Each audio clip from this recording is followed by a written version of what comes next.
Hello, everybody. Hi, guys. Hi, everyone. Hello, everybody out there. Welcome to the 4th episode of Sold, Live, and Real, where we hash out ideas for the sold community and beyond. My name is Adina Stilerman, and I'll be your host for this evening's show. I have with me here Jackie. Hi, everyone. Shoshana. Hi, everybody. And Yafa we want to wish her a big mazel tov because she's celebrating her son's bar mitzvah. And she can't be with us tonight. But Yafa, if you watch the recording, we wish you mazel tov. Mazel tov, Yafa. We should make you very, very proud, Jewish mama. Amen. If you remember on the last episode, I mentioned that all 4 of my grandparents were Holocaust survivors. So as a little girl growing up in Richmond, Virginia, with a tiny, tiny Jewish community, I kind of thought that Jewish grandparents must all be the same. They have strong European accents. They're obsessed with never wasting any food, and they would cut you out of their will if they ever found out that you dared to purchase a German-made product. Remember this? It's just how it was. But over the years, as my Jewish experience branched out beyond that little tiny community, I realized that not every Jew in America shares that same story, yet we do all share the same collective national Jewish story. And in that story, there's a running theme that stretches well before Germany. And that's, of course, the existence of Jew hatred, otherwise known as antisemitism. So tonight, I'd like to hash out this subject with you ladies and with everybody else out there. I'd like to start by referencing an interesting article that Jackie and Shoshana, I want you to see this. I don't know if you saw it, but it just came out today, this afternoon. I just chanced upon it in the New York Times. And it's about Roald Dahl, who happens to be one of my son's favorite authors, as was mine when I was a kid. He wrote Matilda, The Witches, Charlie and the Chocolate Factory, BFG, and no less than 17 of his movies were made into major films, and over 250 million of his books sold worldwide. And even after his death in 1990, his legacy and literature lives on. So it's surprising to hear that his incredibly popular British author, Roald Dahl, and he's a playwright as well, everyone knows and loves him, he was pretty transparent in his feelings towards Jews. He was a self-proclaimed anti-Semite. It hurts to see that rainbow-colored veil lift off of someone who contributed so much to my childhood and my son's childhood, only to reveal this ugly hatred. And I want to show you a few quotes from this article that he said, because it's pretty raw and it's pretty real. Why did this come out today, Adina? I don't know why it came out today, but I think that it is, the quotes that I want them to bring up, hopefully they'll bring it up. His first quote actually was in 1984, which is 2 years after I was born, where he says that Jews are, I'll bring it up for you if you want here. The family just came out to apologize. Yeah, they came out to apologize. They were here. There's a trait in the Jewish character that does provoke animosity. And of course, there's another one which I found to be even more telling, which is, I am certainly anti-Israel and I have become anti-Semitic. It was a quote in 1990. And of course, there are many, if you can Google, there are many different articles that are talking about this. And I think that what I'd like to start off with, which is, before we bring our incredible guest, Hila Oz, onto the show, I want to back it up and ask you, Jackie, I guess we'll start. Why are people even obsessed with Jews in the first place? If we want to start with anti-Semitism, let's acknowledge the fact that we are less than 0.2% of the world's population, which means if you round us off to the nearest percentage, we don't even exist. Why are people so obsessed? Why do they care? So I have so much to say on this, but this really bugged me because I also grew up, my father was a Holocaust survivor.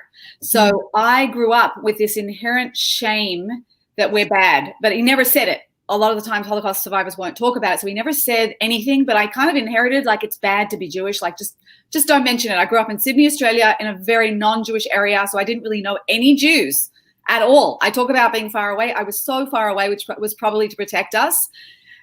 And I didn't know anything about what it meant to be Jewish. In fact, I pretended I basically wasn't Jewish. It meant nothing to me. I had no connection. However, I always felt different because I knew I was Jewish. And I just ignored it. And then when I met other Jews randomly as I got older, and they're like, "You're Jewish?" "Oh, I'm Jewish too." And there was like the Jew thing. And we called it the Jew thing, where we felt just different. Like we just felt not better, not worse, different. And eventually I obviously worked through the Holocaust stuff, so I didn't get to feel like bad about it. But there was something like, you are different. No matter what you do, you're different. And I didn't know at all what that difference was for many, many, many years, till I was 30 and started exploring it for myself. And when I was younger, I had this, like, my first crush, in high school, on this boy. He was really cute, lived in the area, and this, again, non-Jewish area. So Jewishness wasn't part of my conversation or narrative at all. And at some point we had like some argument, and he spat in my face, and I saw the spit coming off my hair. I can still picture it to this day because I was in such shock from it. And he said, "You filthy Jew." And he said, "You filthy Jew." And firstly, I didn't even know that he knew I was Jewish because I'd never mentioned it. So somehow he knew about it. Somehow he had this deep sense of negativity about it, even though we never spoke about it. And he used that to attack me and spat on me and said, "You filthy Jew." I was just so shocked that why? What's this got to do with me? So later on, when I found out more about it, and I know, Adina, you've taken lots of trips to Poland, and we go to Poland and we see the obsession, at least the Holocaust that people had with the Jews. Like, why? What's the obsession? And it turns out that the national focus for the Jewish people is to be a light of morality and a light of goodness in the world. There is a focus nationally for us to do that, even though in individual levels you can get obviously variations across the world.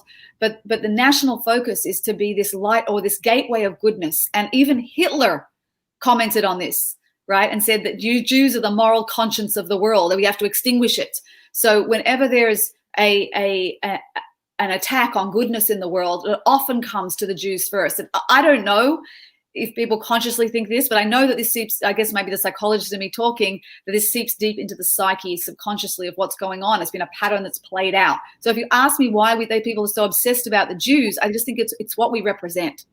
And it's the battle and the forces of like good and evil, within us that plays out. And the Jews typically should represent goodness, even though, as I said before, no one's perfect. And as a nation, individually, we struggle with different things. But as a nation, we're meant to represent this holiness, this goodness, this righteousness in the world. And that's what gets attacked. It's so interesting. I'm hearing you say that, and I'm thinking about how they hate us for something that so many of us don't even fully embody or represent. And so many of us don't even fully understand. I had no idea. I didn't understand.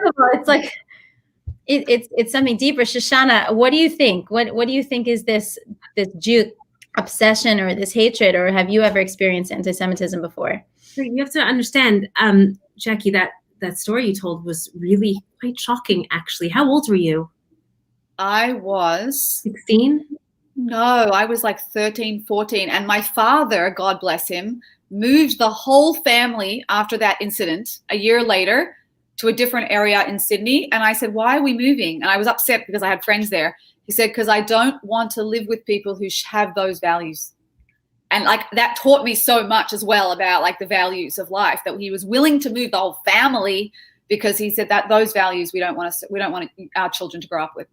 Not just to attack us, but just to treat people like that is not okay. It was. Interestingly enough, Adina, I was born in South Africa. And my parents, I grew up in a home where apartheid was like a major thing. My parents left South Africa because of the political situation. So I grew up with the rhetoric in my house that like we treat others a certain way with respect. And each one of me and my sisters had like our own nannies growing up, like when we were born. And my parents always spoke of the fond love that they had for these nannies and how much they missed them. And I would hear from, as a very young girl, that my parents would discuss what it was like politically to grow up to live in South Africa. So we grew up actually in Toronto, in Thornhill, in a very Jewish neighborhood. I would say it was mostly predominantly Jewish and then Asian.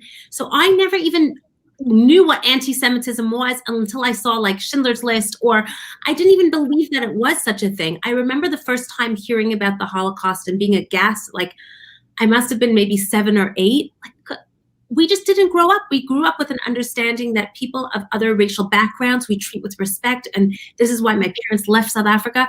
But for me, anti-Semitism was never a thing. I grew up in Toronto, never in college until I went to McGill University in Montreal. There was never any anti-Semitism, fine, 20 years ago. But until the Oslo Accords and until there was an uprising of Arab-Palestinian conflict, all of a sudden, this anti-Semitism became anti-Zionism. And at Concordia University, where it was a lot of all different types of students, that was the first time when I was 20 years old exposed to any form of anti-Semitism. But it wasn't even real, what we call real anti-Semitism at the time, which now we know anti-Zionism is anti-Semitism. But I never received anything of the sort other than in college realizing that people were anti-Israel, which was like 20 years of my life. I grew up understanding that as Jews, we represent something and that it's our job to treat all types of people with the utmost respect. But what is so crazy to me, even on our college campuses, the same thing, our students receive anti-Semitic rhetoric through their professors. We constantly hear about professors denying the state of Israel, denying the Holocaust. At Temple University, it's been a really major issue. And, that students try to get professors' tenures, canceled, broken, changed, whatever the right verbiage is for that. And the university would not hear about it at the time. But when there was anti-Semitic acts against the Jewish fraternities or things like that, the universities did take it relatively seriously. But what's amazing to me is actually what we're seeing on our doorstep. Like right now, just this week in Yeshiva World News, there was a story of a woman who was asked last week to be taken off.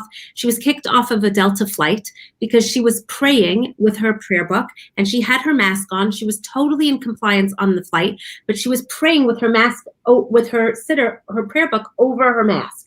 So they couldn't see. And when she indicated to them, like, look, my mask is here, the woman fought with her. They called the pilots, they called the security on the plane. And at the end, this one air hostess said to her, you and your prayer book, get off this plane. And it was blatant anti-Semitism. Another story was just last week. A dead pig was found on a rabbi's property in Lakewood. Like, where are we living? This is live and well. I think anti-Semitism is not an issue. Maybe it wasn't in my time, but we are now facing it on a major level. And it's not just about anti-Israel rhetoric, it's anti-Jewish rhetoric. I think we can I want the goal of the show to be that that we understand anti-Semitism more, but we also understand ourselves as the Jewish people more through the lens of anti-Semitism. So I want to bring up a really fascinating short clip that at least begins the conversation in terms of how unique anti-Semitism is, by Rabbi Lord Jonathan Sacks.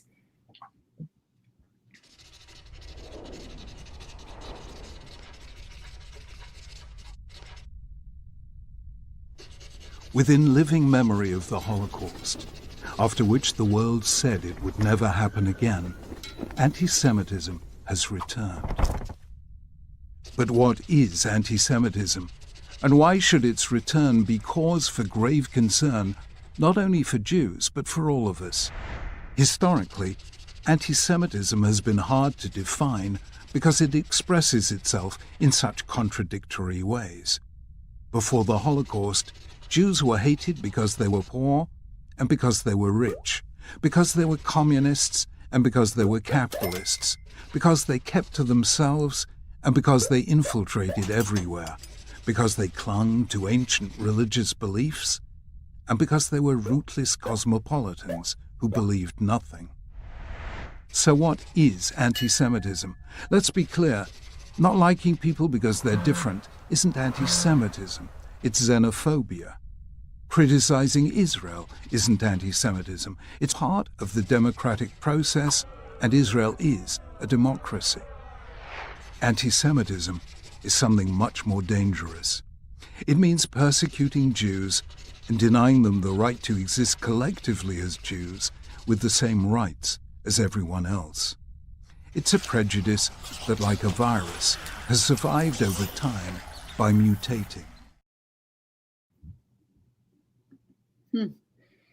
So I definitely recommend you going on YouTube and watching the rest of the video. But I want to start off by being very clear that hatred for those who are different is not unique to mankind. Not now, definitely not in history. However, Jewish hatred is quite unique in its longevity, in its consistency, and its incredible intensity, pretty much since the beginning of the existence of the Jew himself. So I'd like to welcome Hila Oz onto the show, someone who I have grown to admire by watching some of her videos on TikTok. Hila Oz is a recent graduate of the University of California, Los Angeles, where she got her BA in theater for acting and playwriting. Hila is super passionate about mixing her art with advocacy. She has a strong presence on Twitter and TikTok where she talks about the importance of observant Judaism, Zionism, and combating anti-Semitism. She has written several plays about anti-Semitism and fights for more accurate, observant Jewish representation in the media. Hila, welcome to Sold Live and Real. Hi, thank you so much for having me. I'm so excited to be here. Such an honor to have you. I mean, especially because I just feel like you're so young and you're so accomplished at such a young age, that we all have a lot to learn from you in terms of someone who doesn't necessarily take their age into account when it comes to believing that they can make a massive difference into the world. So I really admire you for that. And Hila is awesome. I just say, I found her on TikTok. I just was scrolling and I was like, who on earth is this?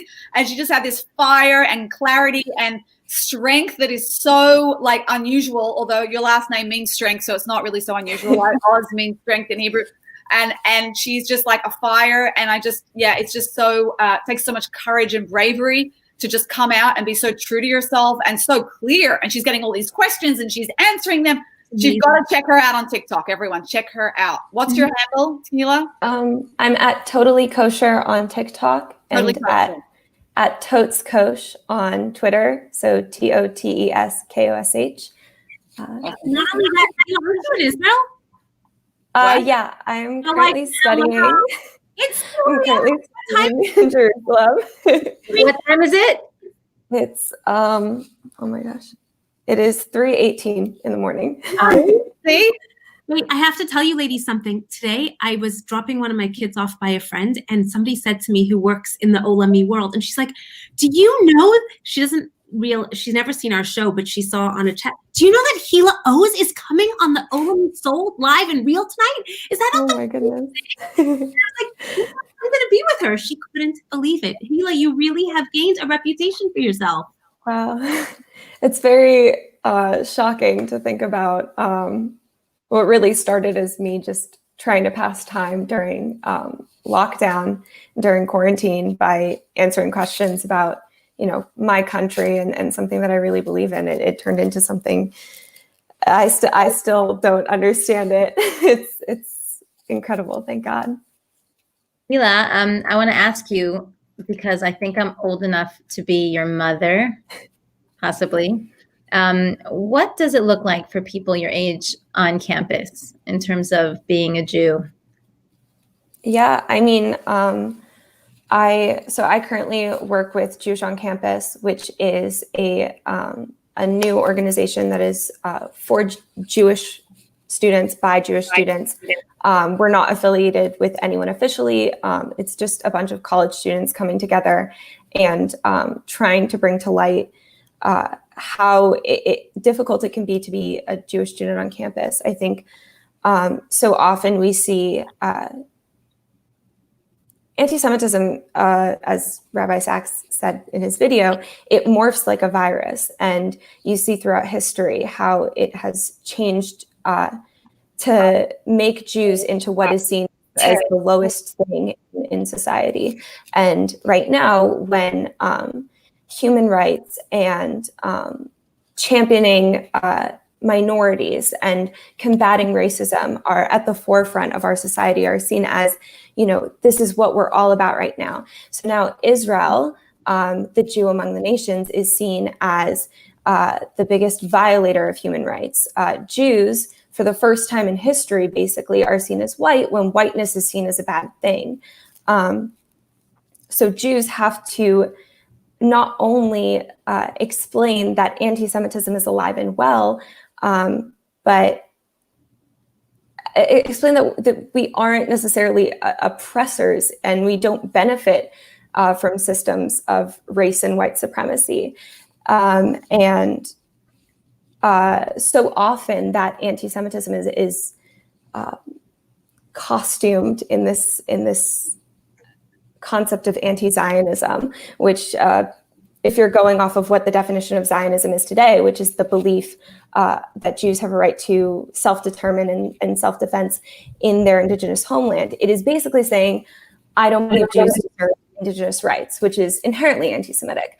And because people think that they can cloud their hatred with a supposed passion for championing the underdog and human rights, when in reality it's the exact opposite of what they're doing, it makes it very difficult, because you can't just say you're a bigot, because they really believe what they're doing is the exact opposite of that. So anti-Semitism has become this intellectual battle. And I think that, Jews who often don't really have such a great grasp on their identities because assimilation rates are so high and there's so much intermarriage. And so they kind of only barely know, oh, I'm Jewish and it's something that's part of my life. They're being forced to defend an entire nation, a government, which they may or may not be for or against.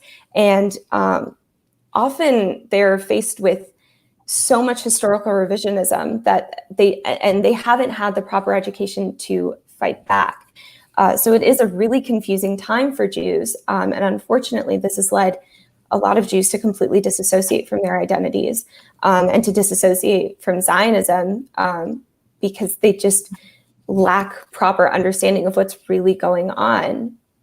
So interesting, because when Israel was supposed to be the solution to anti-Semitism, because it was going to provide them the ability to be able to live in their own land with their own rules and have self-protection. And it was also supposed to be a great light in terms of how we could identify ourselves. It was meant to feed into our identity, is now the very cause of anti-Semitism and also the very cause of many people wanting to dissociate with their identity. The irony is really astounding. It's really remarkable. I'm curious as to whether in your work on social media, if you've experienced anti-Semitism, because I know that you have a lot of back and forth with people who don't like you very much. I'd love to hear some of those stories, just so that we can understand what you go through. Adina, do you know people who don't like Hila? Yeah. Oh, there are quite a few. I don't think strong Jewish women have ever been so popular. And I'm perfectly fine with that. I was actually recently having a conversation wherein I realized a lot of my hate comes from sexism, which had completely just left my mind. I had forgotten that people, also don't like women, on top of the fact that they don't like Jews, and then add on the fact that I am an observant Jew. So against my male counterparts, I'm receiving so much more hate because I'm an outspoken woman. But I have received every slur, every Holocaust joke, every free Palestine from the river to the sea, calls for another Holocaust denial, people telling me that I'm white, that I'm a Sephardi Jew. My dad's family is Yerushalmi and Syrian.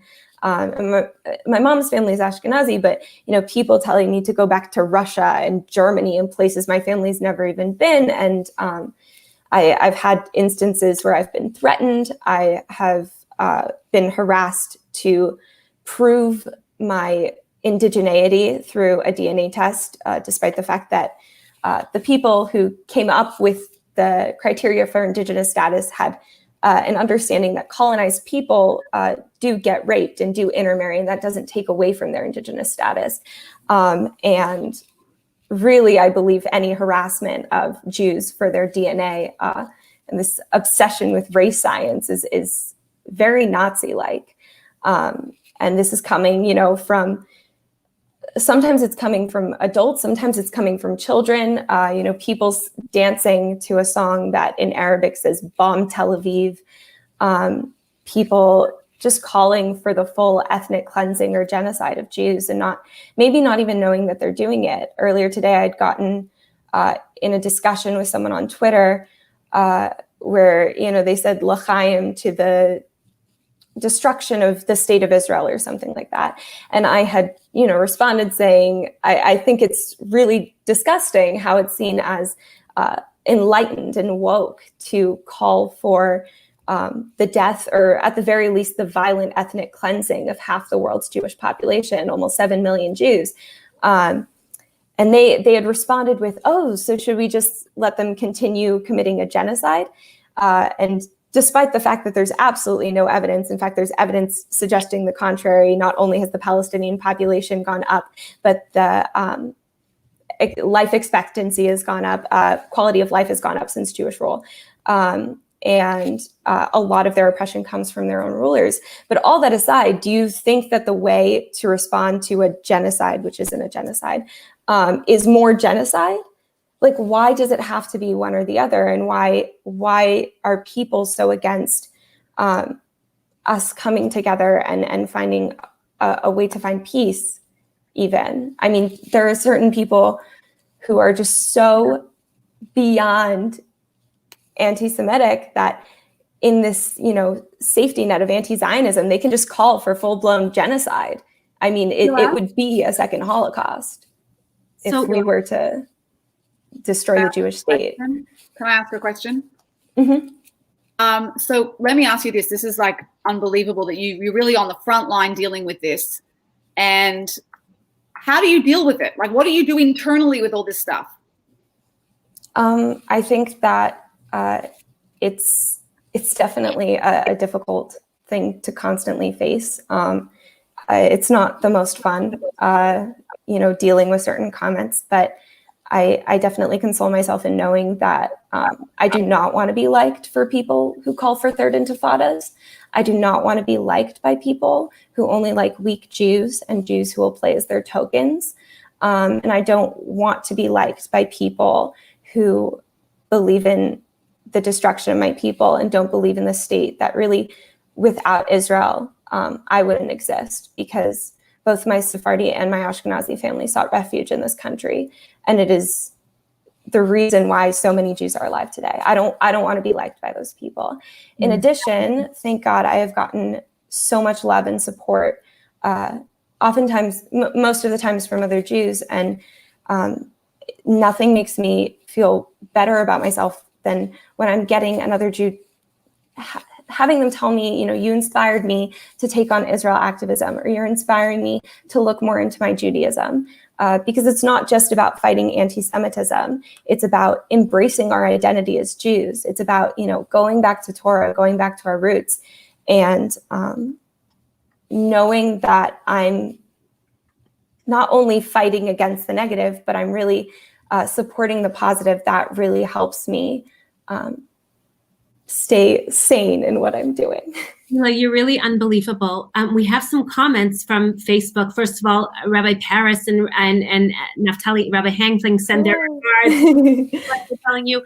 So Yoram Adler asks, why do you put up with JVP and other groups that deny Jews' connection to Zion? And why are BDS and JVP anti a two-state solution? Are you able to answer that? Yeah. Do I have more questions for you? I'm fascinated by what you're saying. Thank you.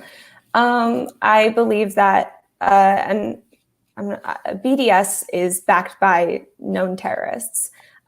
They want the complete removal of Jews from the Middle East, not just Israel, the entire Middle East. The movements of boycotts, divestments, and sanctions, it again mimics what was happening right before the Holocaust, the boycott of Jewish goods. You'll notice that it's not just a boycott of Israeli goods, but specifically Jewish-owned Israeli goods.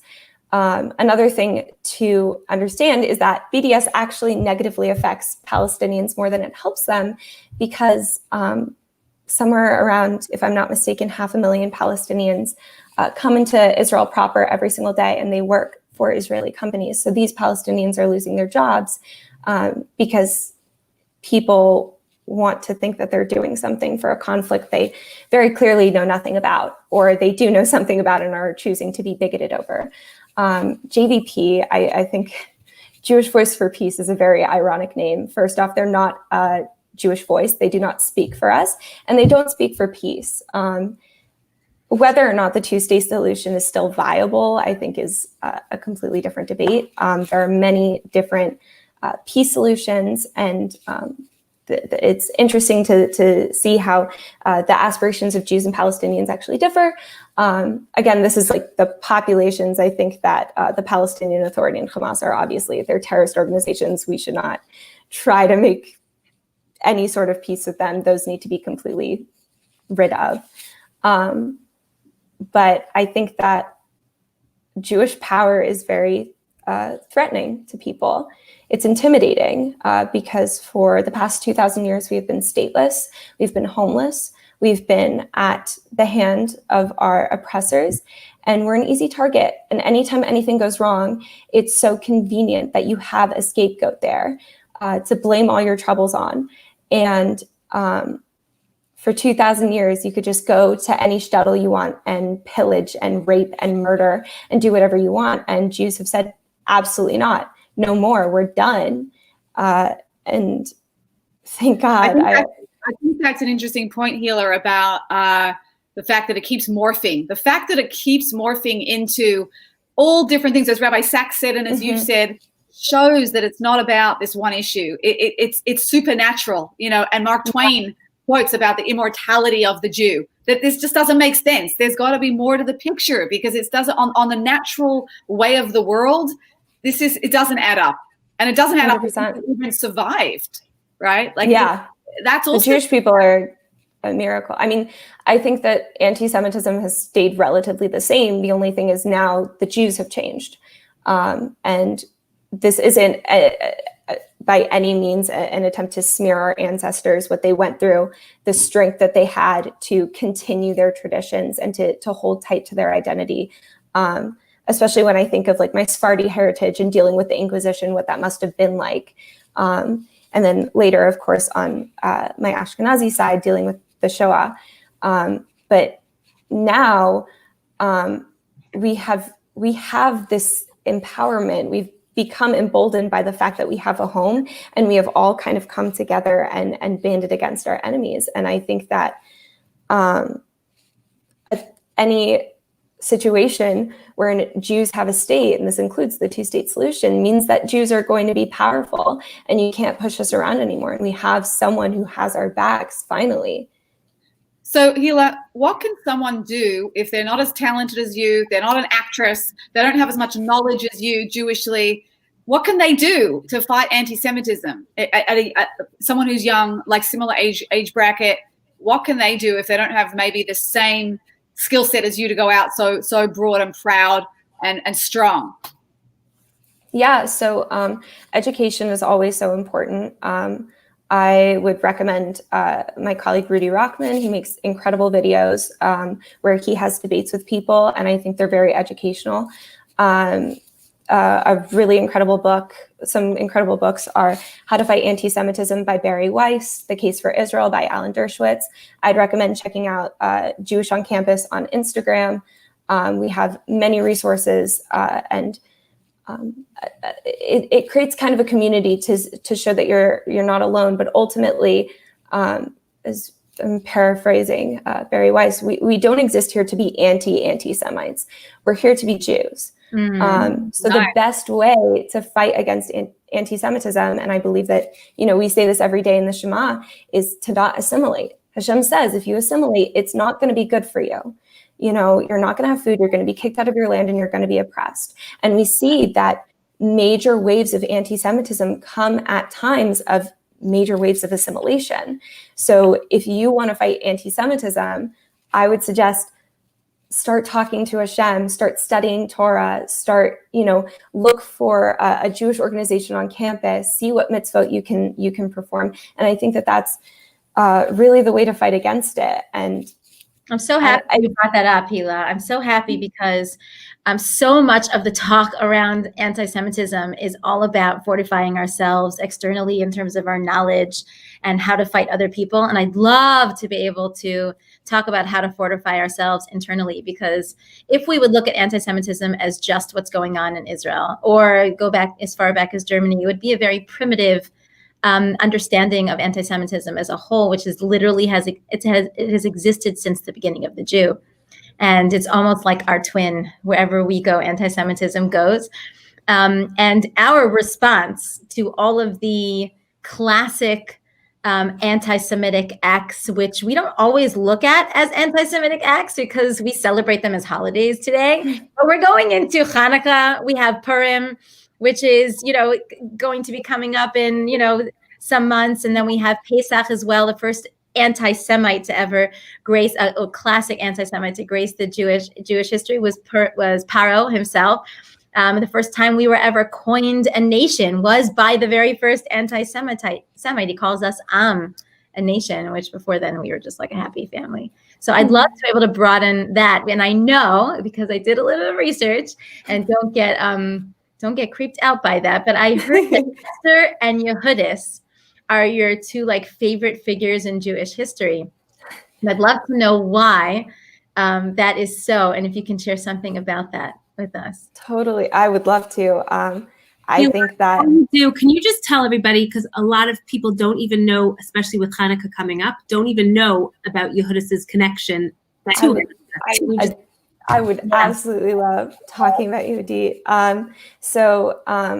First, I believe that Jewish women have the power within them to save the world and to bring Mashiach. I think this all goes back to Chava herself, because it was her actions that sent us into this world, Olam Hazeh. Women now have the tikkun of bringing us toward redemption. And I think that shows up time and time again in Jewish history. And I think that Jewish women are just some of the most powerful people on earth. Yehudi is actually a really interesting. So my middle name was actually supposed to be Yehudi. I don't have a middle name. They just didn't give it to me. But Yehudi is an interesting figure. She is attributed to the story of Hanukkah. Hanukkah is a very interesting thing because the texts are kind of messy. We don't have any of the original texts. But the basic story is that the walled city of Jerusalem was surrounded by the Greeks. They were running out of food, out of water, and the Jews had cried to God and said, if you don't release us in 5 days, we're going to give up Jerusalem to the Greeks. And Yehudit was a young, beautiful, wealthy widow, and she had decided to go out into the Greek camp and basically work as a spy. She was able to seduce the Greek general. And this is also part of why it's customary to eat dairy meals on Hanukkah. She fed him cheese and lots of wine, got him very drunk. He ended up passing out, and she took his sword, beheaded him, and took his head back into Jerusalem, and the Greek army basically fell apart. So I think that there we see this incredible, intense feminine power. And similarly with Esther, who is taken as a wife for an extremely anti-Semitic king, has to deal with court life and hiding the fact that she's Jewish. And there's a very interesting part in the Megillah Esther where Mordechai says, do not think that if Haman succeeds that you will be spared, because ultimately anti-Semitism comes for all of us, the most assimilated of us. You can only pretend you're not Jewish for so long. They'll never forget that you're not that you're a Jew. And he says, do not think for a second that you're going to be spared. And who knows, it might be for this very purpose that you were chosen for Malchut, for royalty. And so in both cases, you have these incredible women who gave up their lives and their bodies and so much of what they held dear to themselves for the Jewish people and for the life of the Jewish people. I mean, you have Esther, who gave up, her husband basically because she went willingly to the king, knowing full well that meant that she could not be with her husband Mordechai anymore. And I think there's just also, my mom's name is Esther, and I think that she has just always instilled in me this incredible strength. My mom is just the most incredible woman in the world. Like Wow. she has always been such a role model, and she has, thank God I have such an incredible family. I don't know where I'd be without them, but I feel like because I'm Bat Esther, I have that, you know, hopefully I have that. We're all Bat Esther, right? Essentially, we're all Bat Esther. Yeah, definitely. You know, I have a daughter named Esti, which is our nickname for Esther. And literally just yesterday, she asked me if she can be called by her full name, Esther, and not the nickname that we gave her 2 days after she was born. And I really was thrown by that because I've been calling her Esti for 8 years. And so it's very uncomfortable for me. And now I just feel like in the middle of the show, I'd had an epiphany that I should just let her be called Esther because it's such a beautiful name. Thank you so much for that. Of course. I think Adina is muted. Ahila, I'm gonna jump in and ask you a quick question. Adina, you there? Can I ask a question? Yeah, I'm here. Go ahead. Okay, great. So Ahila, what would you say to those of us that are ambivalent or maybe apathetic to anti-Semitism based on what you said about Esther and Yehudis? Like, how do we stand up and find that power within ourselves? If I just feel like, what's the big deal? Like, how do I charge myself with that superpower that we see in these women? What is the connection to anti-Semitism? What can we learn from it? I think educate yourself, know what's going on in the world. You'll get very angry very quickly when you see how Jews are being treated. This is our family. This is everything to us. And no matter how much we want to pretend that it's not going to affect us, no matter how much we want to think that it's not going to come and attack us, that we're going to be immune to it, we're not. And I think that there's this misconception, and I think that it has a lot to do with how specifically Holocaust education in America is taught, that Jews are a weak, docile people who don't like fighting, who of course we prefer peace, and of course it's important to be kind and considerate, but Jews are a warrior tribe. I mean, Tanakh is filled with battle, and I mean, just in last week's parsha, we have, you know, Yaakov fighting Esav's angel. He's getting in this battle. We are called Yisrael. We are the ones who grapple with God. We are a fighting group of people. It is totally within Torah law that we fight against our oppressors, and we don't take things lying down. And I think unfortunately we have kind of fallen into the comfort of being the weak Jew, and that's not who we are. There's so much strength within us, and we need to know what's going on. We need to use our heads and think, what can I be doing? Because there's always something, even if it's just to tell another person so that they know, even if it's, you know, so often when I'm arguing with, you know, if I'm arguing with someone who represents SJP or who believes in BDS, oftentimes I know I'm not going to change their minds. But what I am going to do is I might change the minds of people standing on the sidelines watching, which is why I think social media has become this there, of course, there are pros and cons, but something that's so incredible is people can watch these debates. They watch when I'm asking a question, I'm not getting it. I'm not getting a direct answer. I'm getting an insult to my appearance. And they internalize that, and they say, why aren't they answering the question though? If what she's saying is true or what she's saying isn't true, why aren't you defending against it? Why are you attacking her for something completely unrelated? People are seeing that and they're learning. You know what's interesting? I remember learning about how when Yaakov was facing Asa, which was like his evil twin, also an anti-Semite before the Jews ever really existed, but he just hated him because of his relationship, because of what he represented, truthfully. And I remember he prepared with 3 different things, and it's so crucial to remember those 3 different things, never to think of just the fact that we prepare for war, which he did.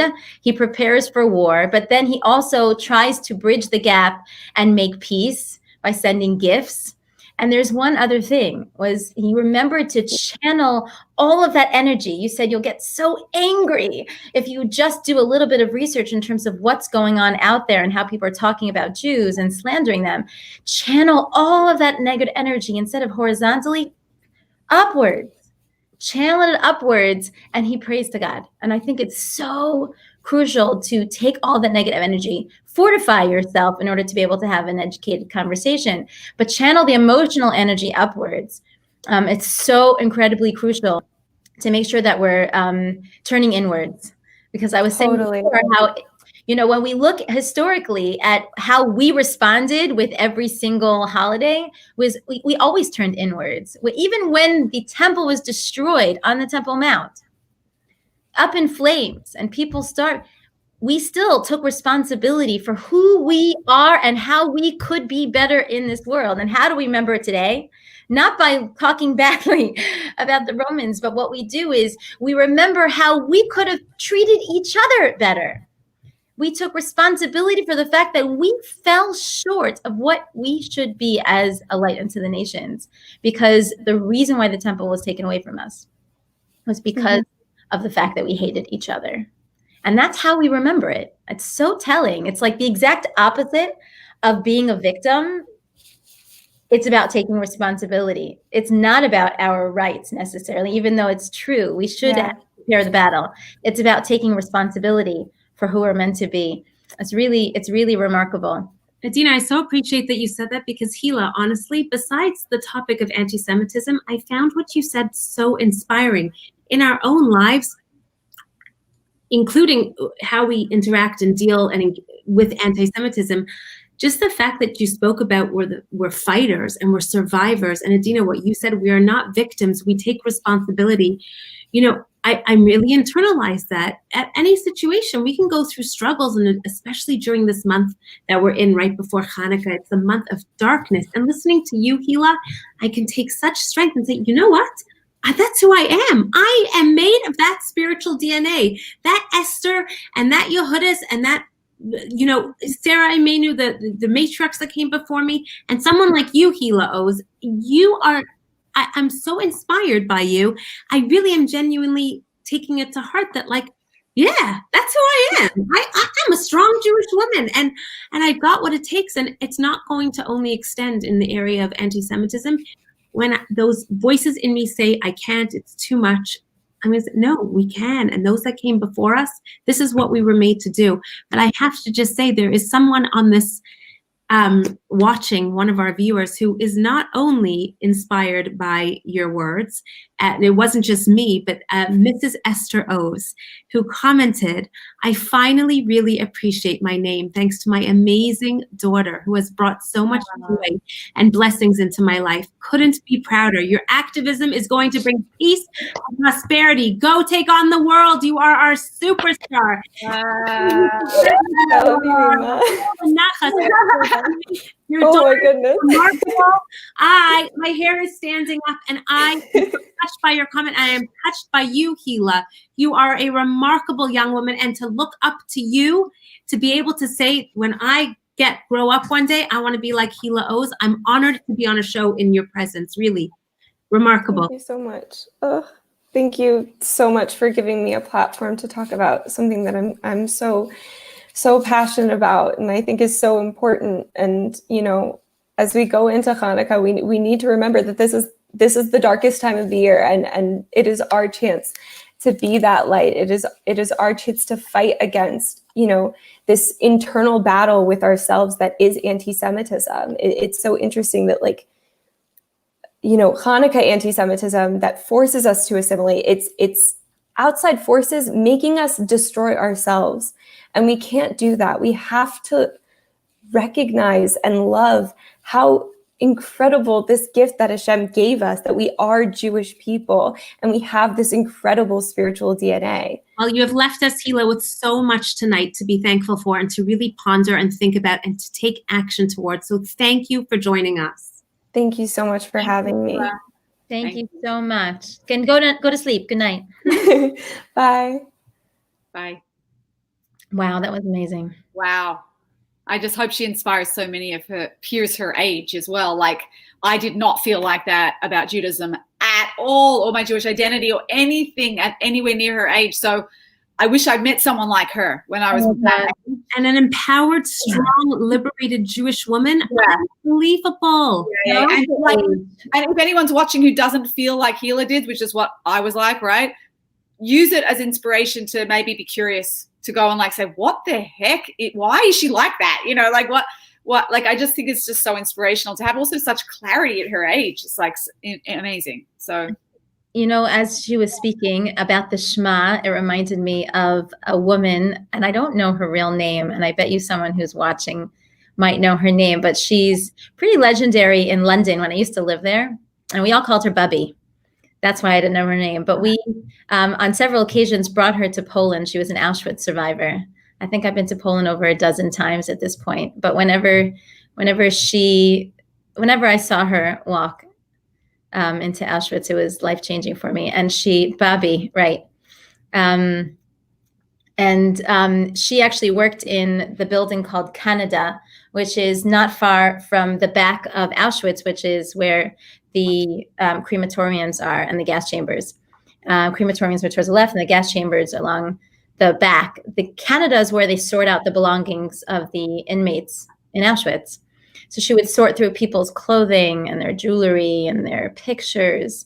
And because she was just adjacent to the gas chambers, she would often sort to the unfortunate tune of the people within the gas chambers screaming. And what do you think they were screaming? The very last moments of their life, consistently.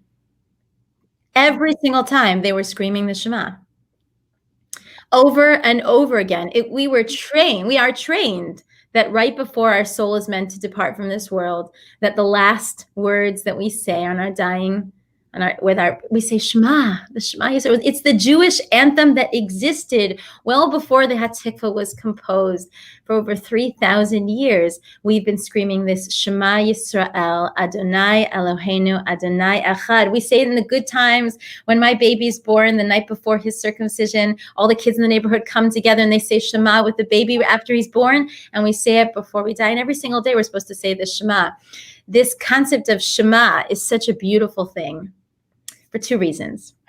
Number one, it's a testimony to the fact that there's this oneness in the world, that all forces, both good and bad, come from the same source.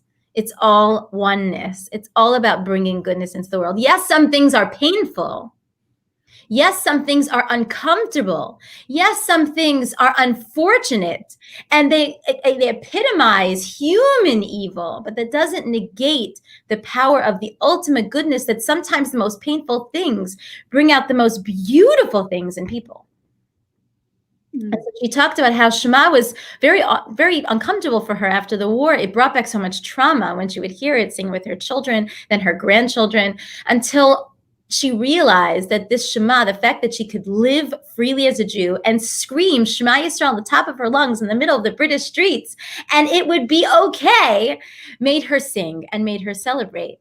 And she began to create new associations to the Shema. And it was such a touching thing for me to hear this, because I sing the Shema because it's tradition to say it before you go to sleep. You're supposed to say it when you get up in the morning, before you go to sleep at night, and you cover your eyes. That's it. And it's not very often that we're told to cover our eyes when we say a prayer.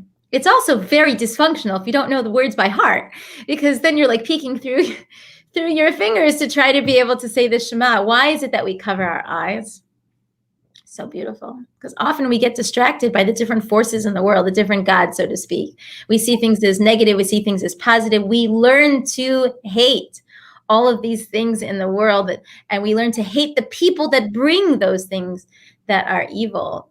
But like I said before, can we cover our eyes, unify all those forces, and begin to channel all of that emotional energy to be able to connect to God through these challenging times? And if we can do that, I bet we will look back at these times as some of the greatest times in Jewish history, because we answered to the call. We answered our call to action of strengthening ourselves spiritually as a Jewish nation. So, Jackie, I'd love for you to leave us with a call to action tonight. What can we do spiritually? So I think going into Hanukkah, it's such a perfect time to talk about lighting the light up in the world, bringing goodness to the world, stepping into that role. But this time, maybe with a little bit of intention, having seen the show and understanding that it's not just my own personal role, but it's part of my national role to really bring light into the world. So we have a soul challenge, and hopefully they'll put it up very soon, which is, what can you do this week to be a light to the world with morality and goodness? Meaning, whatever you're doing in your day-to-day, your week-to-week, what can you do that will just increase your personal level of morality or goodness and goodness in your immediate orbit? What can you do? Maybe it's something you know that you should do, but you don't really do. You can't be bothered, or you just let it slip, or you wherever you're at, everyone's at a different place with different things. So just choose one thing for you. What can I do in my life this week that will increase my level of morality in the world and goodness in the world? Something you know that to be right, but maybe it's hard for you, or something you know to be good, but it's just an effort, or you're busy, or you don't put it as a priority. How can I make that a priority and have the intention that I'm stepping into being a light to the world?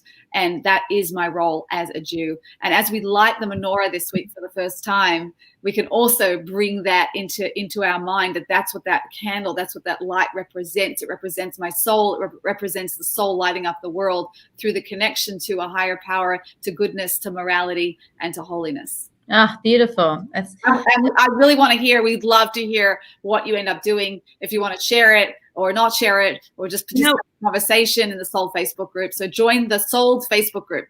Jackie, it could even be like how to add more morality and goodness. It could even be about gratitude. Yeah. There's so much negativity today, but with everything we're going through and the darkness that ascends through this topic of anti-Semitism, like we spoke about, or even what's going on around us, politics, the world, COVID.